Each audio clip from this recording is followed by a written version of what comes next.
Cerita dimulai dari seorang pria bernama Tim. Dia adalah seorang pria yang punya misi sendiri untuk menembus kesalahannya. Tim sebenarnya adalah seorang pria sukses, lulusan MIT, dan bekerja di sebuah lembaga untuk penerbangan luar angkasa. Dia punya kehidupan yang bahagia, punya istri yang cantik, dan tinggal di rumah mewah yang ada di tepi pantai. Namun semuanya berubah ketika pada suatu malam, Tim dan istrinya pergi dengan mengendarai mobil mereka. Karena Tim terlalu sibuk dengan bisnisnya, dia pun mengabaikan larangan istrinya untuk nggak bermain HP ketika sedang mengemudi. Karena hal tersebut, mereka pun mengalami kecelakaan parah yang menyebabkan istrinya dan 6 korban kecelakaan lainnya juga meninggal dunia. Mulai saat itu, kehidupan Tim menjadi nggak berwarna. Dia selalu diselimuti kesalahan yang nggak bisa dia perbaiki. Karena kesalahannya lah 7 nyawa melayang pada malam itu. Jadi untuk menebus kesalahannya, dia pun ingin membantu 7 orang yang layak untuk dia bantu. Hal pertama yang dia lakukan adalah mendonorkan sebelah paru-parunya untuk adiknya sendiri yang menderita kanker paru-paru. Adiknya ini bernama Ben Thomas, dan tanpa sepengetahuan adiknya, Tim mencuri identitas Ben sebagai pegawai IRS atau Internal Revenue Service, sebuah lembaga di Amerika yang mengurus perpajakan dan pendapatan. Hal ini dilakukan Tim supaya dia bisa mendapatkan data orang-orang yang bisa dan layak dia bantu. Untuk mengerjakan rencananya, Tim pun pindah ke motel sebagai tempat tinggal sementara karena Tim gak bisa lagi tinggal di rumah tepi pantai. Karena tempat itu selalu mengingatkan Tim dengan mendiang istrinya, dan di sana dia selalu diselimuti dengan rasa bersalah. Kemudian untuk mendukung master plan dan memastikan supaya misi ini lancar, Tim meminta bantuan kepada temannya bernama Dan Morris. Dan disuruh berjanji untuk memastikan rencana Tim berjalan dengan lancar. Sebenarnya, Dan berat hati ingin membantu temannya ini, tapi dia nggak punya pilihan karena sudah berjanji. Pernah di suatu waktu, Dan mengunjungi Tim di motel tempat dia tinggal. Di sana Dan mencoba untuk mengubah pikiran Tim.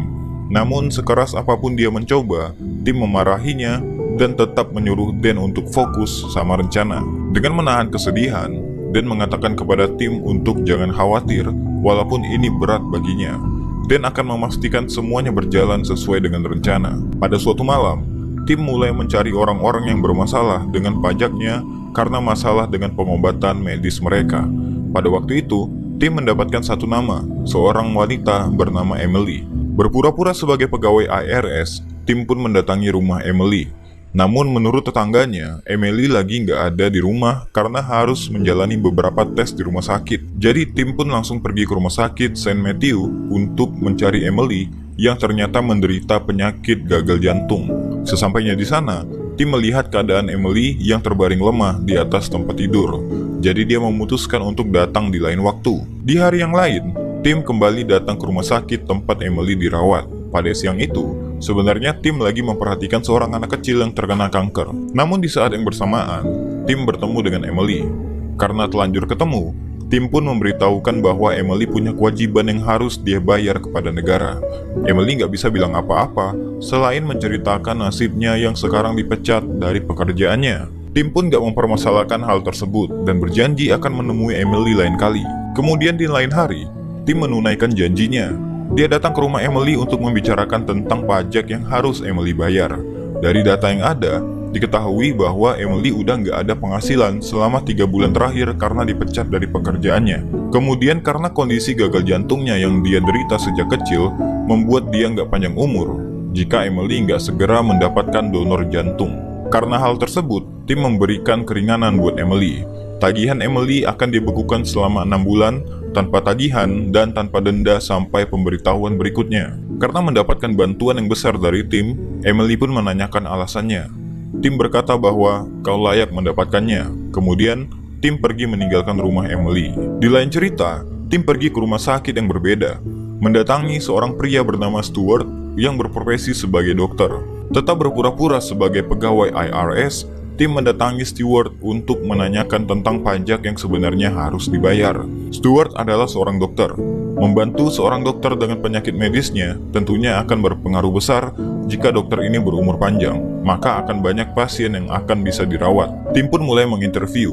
Namun terkait pajaknya, Stewart meminta perpanjangan waktu 6 bulan untuk menyelesaikan pajaknya karena kondisi keuangannya yang jelek setelah gagal operasi sumsum tulang belakangnya. Tim pun mencoba untuk percaya dengan Stewart dan berpikir akan memberikan perpanjangan waktu buatnya dan juga mendonorkan sumsum tulangnya. Sebelum meninggalkan rumah sakit, tim mendatangi seorang wanita tua yang merupakan pasien dari Stewart. Kedatangan tim simpel aja. Dia ingin mencari tahu seperti apa karakter asli Stewart. Lewat nenek ini, tim jadi tahu kalau Stewart memperlakukan pasiennya dengan sangat buruk. Bahkan nenek ini sering dikasih hukuman dengan gak dimandikan secara benar. Tim pun jadi kesal. Dia pun menggendong nenek tersebut dan menyuruh perawat memandikannya. Karena hal itu, tim pun jadi nggak akan memberikan perpanjangan waktu buat Stewart karena cara dia memperlakukan pasiennya menjadikan dia orang yang nggak pantas untuk dibantu. Hampir saja dia percaya dan akan mendonorkan sumsum tulangnya pada Stewart. Untungnya lewat nenek tadi, tim nggak jadi memberikan donor kepada orang yang nggak tepat. Sebagai gantinya, tim mendonorkan sumsum tulangnya kepada anak kecil bernama Nicholas yang menderita kanker sumsum tulang. Walaupun harus tanpa dilakukan pembiusan terlebih dahulu, tim mendonorkan organnya untuk Nicholas. Sebuah pengorbanan yang membuat tim harus beristirahat total di motel, tempat dia menginap selama berminggu-minggu lamanya. Setelah itu, tim masih mencoba untuk memuaskan dirinya membantu orang lain untuk menebus kesalahannya. Jadi dia pergi menemui temannya yang bernama Holly, seorang wanita yang bekerja di sebuah lembaga perlindungan anak. Tim pernah mendonorkan bagian kanan hatinya pada Holly, dan pada hari itu, tim meminta sebuah nama kepada Holly. Tolong kau beri aku satu nama, orang yang pantas dibantu, tapi terlalu sombong untuk meminta pertolongan, kata tim. Tentu saja Holly dengan senang hati membantu orang yang pernah membantunya. Jadi Holly memberikan tim sebuah nama seorang wanita bernama Connie. Wanita yang mengalami kekerasan dari pacarnya sampai mematahkan tulang rusuknya karena perkelahian. Jadi tim mendatangi rumahnya, menjelaskan maksud kedatangannya untuk menolong Connie supaya dia memperoleh kehidupan yang lebih baik. Namun niat baik tim belum sampai ke Connie. Alih-alih menerima bantuan tersebut, Connie malah mengusir tim keluar rumahnya karena curiga. Kemudian cerita lain datang dari seorang customer service bernama Ezra, seorang pria yang menderita tunanetra. Tim mendapatkan informasi tentang Ezra dari sebuah koran dan berpikir Ezra adalah orang yang tepat untuk mendapatkan donor matanya. Ya, tim berniat untuk mendonorkan matanya ketika dia meninggal nanti. Jadi dia pun menelpon ke tempat Ezra bekerja. Dia sengaja menelpon dan mengata-ngatai Ezra yang buta. Namun gak pernah sedikit pun Ezra membalas hinaan itu. Ezra tetap tenang dan tetap melayani tim yang menelpon sebagai customer. Tim hanya ingin memastikan bahwa Ezra adalah orang yang tepat untuk menerima donor mata darinya. Gak jarang juga tim memperhatikan Ezra dari jauh untuk menilai karakter Ezra. Tim hanya ingin benar-benar memastikan bahwa Ezra adalah orang baik yang pantas untuk menerima hadiah darinya. Kemudian tim juga mendatangi pelatih ice hockey bernama George. Dia adalah seorang pelatih yang baik hati, rela mengumpulkan uangnya sendiri untuk membiayai kuliah anak didiknya. Hal itulah yang membuat tim mau mendonorkan ginjalnya pada George. Sebuah berkah buat George, karena udah lama dia harus menjalani pengobatan cuci darah untuk penyakit ginjalnya. Cerita lain datang dari Emily. Ketika dia mengajak anjingnya jalan-jalan, dia mengalami sesak nafas yang menyebabkan dia jatuh pingsan di depan rumahnya. Dia pun lalu dilarikan ke rumah sakit. Di sana dia menelpon tim, karena nggak ada orang lain yang bisa dia hubungi. Mereka berdua pun berbicara. Emily meminta tim untuk bercerita sampai akhirnya dia tertidur. Tim yang mendengar penderitaan Emily pun berjalan kaki sambil menelpon hingga ke rumah sakit tempat Emily dirawat. Tim menemani Emily sampai besok paginya. Ketika itu kebetulan Emily kedatangan dokter yang merawatnya. Dia pun diberitahu dikarenakan jantungnya terlalu lemah untuk memompa darah ke otak. Itulah yang menyebabkan tubuhnya langsung merespon untuk melakukan instant shutdown. Emily pun langsung to the point bertanya, "Berapa lama sisa umurku?" Dokter pun berkata, "Semua itu tergantung kondisi jantungmu. Bisa 6 minggu, bisa juga sebulan." Kemudian dokter memberikan Emily sebuah pager. Jika alat itu menyala, berarti Emily akan punya orang yang akan mendonorkan jantungnya. Emily pun sangat sedih dan dia meminta tim untuk menemaninya. Di malam itu, ketika Tim kembali ke hotel tempat dia menginap, Connie, wanita yang ingin dia tolong dari kekerasan rumah tangga pun menelponnya. Connie akhirnya meminta bantuan Tim karena dia nggak tahu harus meminta bantuan kepada siapa. Tim pun menyusul Connie dengan cepat dan menguatkan Connie untuk nggak jadi orang yang lemah demi anak-anaknya. Tim kemudian memberikan sebuah dokumen dan menyuruh Connie untuk pergi menuju pantai utara. Connie pun mengikuti apa yang Tim suruh dan sampailah dia ke sebuah rumah di tepi pantai. Rumah mewah milik Tim dan istrinya tinggal dulu. Tim percaya rumah itu bisa menyembuhkan jiwa yang luka dan dia ingin Connie merasakan hal yang sama. Dokumen yang Tim berikan kepada Connie ternyata adalah dokumen pengalihan kepemilikan rumah tersebut. Tim memberikan rumahnya kepada Connie karena Connie dinilai layak untuk mendapatkannya. Tim hanya meminta Connie untuk nggak menghubunginya untuk alasan apapun dan menghormati harapan yang udah dia buat. Connie pun menandatangani surat tersebut. Salah satu kebaikan besar dari Tim yang mengubah jalan hidup keluarga kecil ini untuk memperoleh kehidupan yang lebih baik. Keesokan harinya, Tim menjemput Emily dari rumah sakit dan mengantarkannya kembali ke rumah. Dalam perjalanan, Emily banyak bertanya tentang diri Tim, termasuk kisah cintanya. Walaupun Tim menolak untuk membicarakan hal tersebut, Emily terus saja bertanya yang membuat Tim sedikit menaikkan nada bicaranya dan suasana pun langsung kerasa awkward. Karena hal itu, Emily pun bingung dan hanya bisa mengucapkan terima kasih atas bantuan Tim selama ini. Tim rasanya ingin menjelaskan segalanya kepada Emily, tapi di saat itu, gak ada satu patah kata pun yang keluar dari mulutnya. Keesokan harinya, Tim datang ke rumah Emily untuk meminta maaf dengan cara yang gak biasa. Dia tiba-tiba datang dan langsung membersihkan rumput liar di halaman rumah itu. Emily bilang ini adalah cara yang konyol banget untuk meminta maaf. Setelah itu, Emily ngajakin Tim untuk masuk ke garasinya, di mana di situ Emily memperlihatkan mesin cetak tua yang dia punya untuk menjalankan usaha cetak undangan, kartu ucapan, dan lain sebagainya. Tim dan Emily pun mulai dekat satu sama lain. Mendengarkan cerita dan harapan-harapan Emily, Tim merasa bahwa Emily layak untuk dibantu. Dia pun pergi diam-diam ke rumah Emily untuk mencoba membetulkan mesin cetak tua yang Emily punya supaya dia bisa menjalankan usahanya kembali.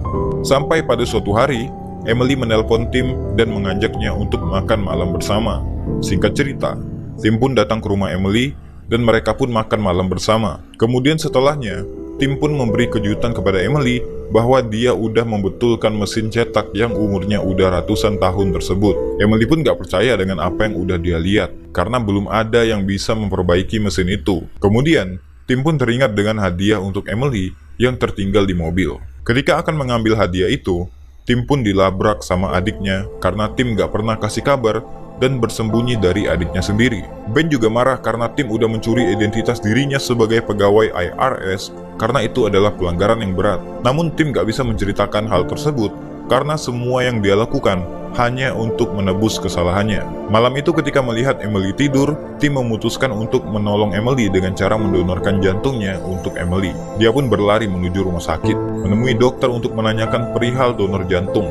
Namun menurut dokter, walaupun Emily mendapatkan donor jantung, kemungkinan berhasilnya operasi hanya sebatas 5%. Tim pun mengambil risiko itu dan langsung menghubungi Dan Morris bahwa ini adalah waktu yang tepat. Tim kemudian kembali ke hotel untuk melancarkan rencananya, yaitu membunuh dirinya sendiri dengan metode yang udah dia persiapkan. Namun sebelum itu, dia menghubungi 911 dan menceritakan rencana bunuh dirinya. Dia juga menyempatkan untuk menelpon Ezra dan meminta maaf atas hinaan yang udah dia katakan ketika ditelepon. Tim juga memberikan pesan pada Ezra bahwa nanti akan ada seorang pria bernama Dan Morris yang mendatanginya untuk memberikan hadiah dari Tim. Sebuah hadiah yang layak diterima oleh Ezra. Setelah menjalankan rencananya, Tim pun langsung dibawa ke rumah sakit. Namun karena rencana bunuh dirinya itu, sudah pasti Tim udah memastikan bahwa nyawanya tidak akan selamat dan memang sedari awal dia sudah mempersiapkan itu semua. Sementara itu, Dan Morris menunaikan janjinya pada Tim untuk memastikan bahwa Emily mendapatkan jantungnya dan Ezra mendapatkan donor matanya. Malam itu pager Emily pun berbunyi, tanda dia udah mendapatkan donor jantung. Operasi pun segera dilakukan. Pada malam itu, Tim meninggal dunia dengan meninggalkan kebaikan yang gak terhitung untuk Emily yang saat itu hidup dengan jantung Tim di dadanya. Tim meninggalkan beberapa surat untuk orang yang udah dia bantu. Surat tersebut ditujukannya pada Emily, Ezra, bahkan Ben adiknya. Ben pun menceritakan semuanya kepada Emily. Mendengarkan hal itu, Emily menangis karena nggak menyangka Tim akan melakukan hal yang sejauh itu. Dalam surat itu juga, Tim menyuruh Emily dan Ezra untuk saling bertemu. Jadi pada satu hari, Emily mendatangi sebuah acara di mana Ezra tengah bermain piano di sana. Melihat mata Tim di wajah Ezra, membuat Emily nggak bisa menahan air matanya, dan saat itu Ezra pun langsung tahu kalau yang lagi berdiri di depannya pasti Emily, berdasarkan surat yang Tim tuliskan untuknya. Kebaikan yang Tim lakukan tentunya memang untuk menebus kesalahan yang gak berhenti mengantuinya. Tapi kita bisa lihat bahwa Tim udah berhasil menghidupi hidupnya dengan cara yang terbaik menurutnya. Kemudian pesan dari film ini tentu aja, jangan main HP ketika bawa kendaraan, karena bisa membahayakan diri sendiri dan juga orang lain.